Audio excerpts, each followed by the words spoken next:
आगे न हो इसकी व्यवस्था की भी चिंता होनी चाहिए। माननीय अध्यक्ष जी, मैं विषय पर आने से पहले आपके माध्यम से सदन को और सदन के माध्यम से पूरे देश को ऑपरेशन महादेव जो कल एक हुआ है इसकी जानकारी देना चाहता हूं। माननीय अध्यक्ष जी, कल ऑपरेशन महादेव में सुलेमान उर्फे फैजल जट, अफगान और जिब्रान, 3 आतंकवादी सेना, सीआरपीएफ और जम्मू कश्मीर पुलिस के संयुक्त अभियान में ऑपरेशन महादेव में मारे गए। और माननीय अध्यक्ष जी, ये जो सुलेमान है ए श्रेणी का लश्कर तोयबा का कमांडर था। पहलगाम हमले में और गगनगिर आतंकी हमले में वो लिप्त था। इसके ढेर सारे सबूत हमारी एजेंसियों के पास है। अफगान ए श्रेणी का लश्कर तैयबा का आतंकवादी था और जिब्रान भी ए ग्रेड आतंकवादी था। और माननीय अध्यक्ष जी, मैं सदन को और सदन के माध्यम से पूरे देश को बताना चाहता हूं, जिन्होंने बैसरन घाटी में हमारे प्रवासियों को, नागरिकों को मारा था, ये तीनों आतंकवादी ये थे और तीनों मारे गए।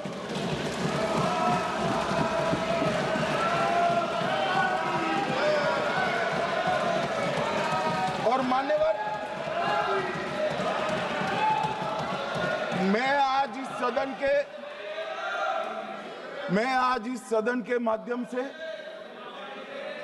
सेना के पैरा 4, सीआरपीएफ के सारे जवान जो अभियान में शामिल थे और जम्मू कश्मीर पुलिस के जो जवान थे, वो सभी को सदन और पूरे देश की ओर से बहुत बहुत साधुवाद देना चाहता हूं।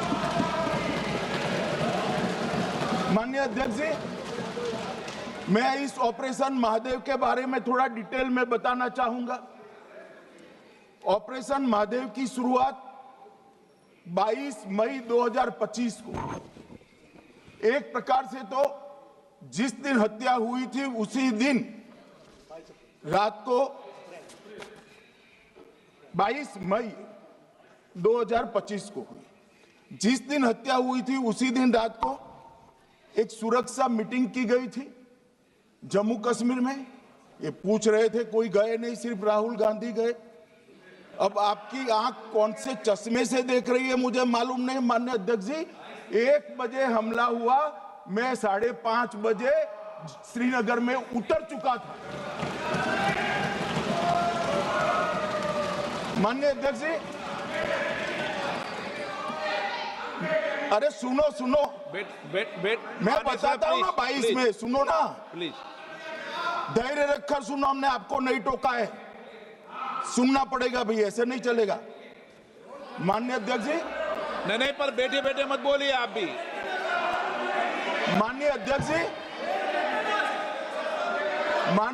जी, 23 अप्रैल को टिप्पणी मत करिए। एक सुरक्षा मीटिंग की गई।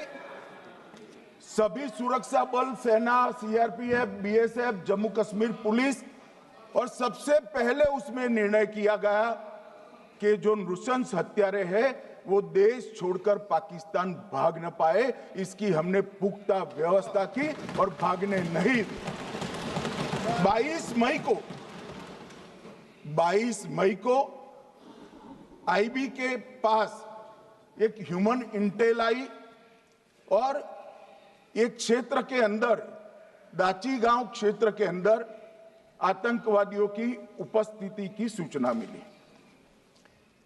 आईबी और सेना द्वारा दाचीकाम क्षेत्र में अल्ट्रा सिग्नल कैप्चर करने के लिए जो इंस्ट्रूमेंट हमारी एजेंसियों ने बनाए हैं, इसके द्वारा इस सूचना को पुख्ता करने के लिए मई से 22 जुलाई तक लगातार प्रयास किए गए। ठंड में ऊंचाइयों पर हमारे सेना के अधिकारी पैदल इनके सिग्नल प्राप्त करने के लिए घूमते रहे, आईबी के अफसर भी घूमते रहे, सीआरपीएफ भी घूमती रही और मान्यवर 22 जुलाई को हमें सफलता मिली। सेंसर्स के माध्यम से आतंकवादी होने की पुष्टि मिल गई। तब 4 पैरा जो हमारी सेना का एक हिस्सा है, उसकी नेतृत्व में 4 पैरा के जवान, सीआरपीएफ के जवान और जम्मू कश्मीर पुलिस के जवान मान्यवर एक साथ ये आतंकवादियों को घेरने का काम किया।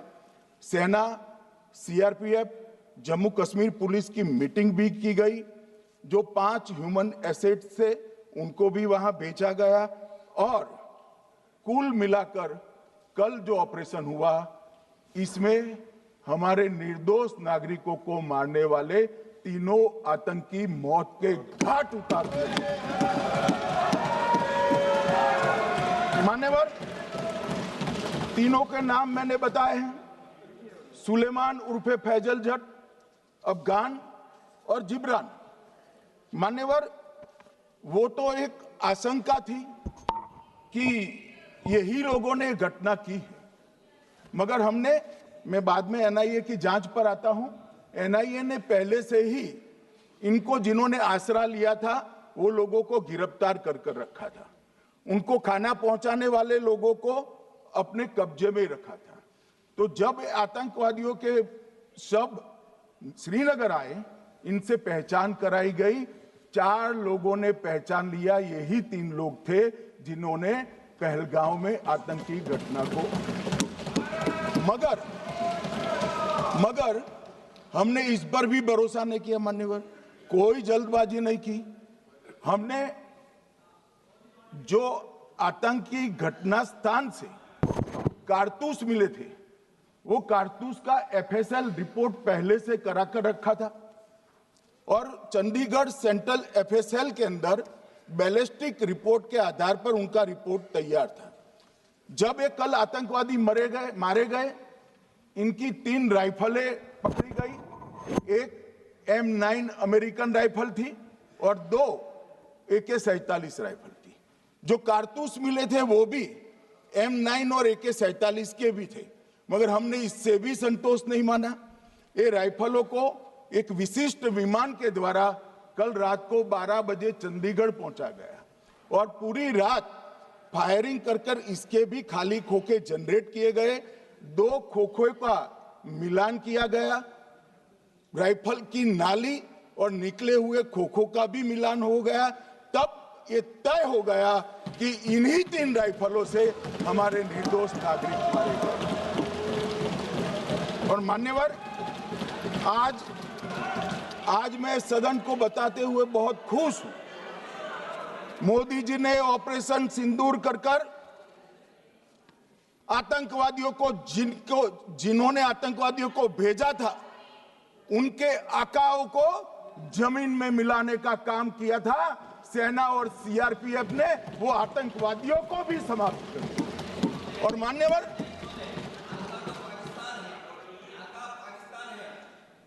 कौन पाकिस्तान से आपकी बात होती है क्या? अरे बैठ जाओ भाई।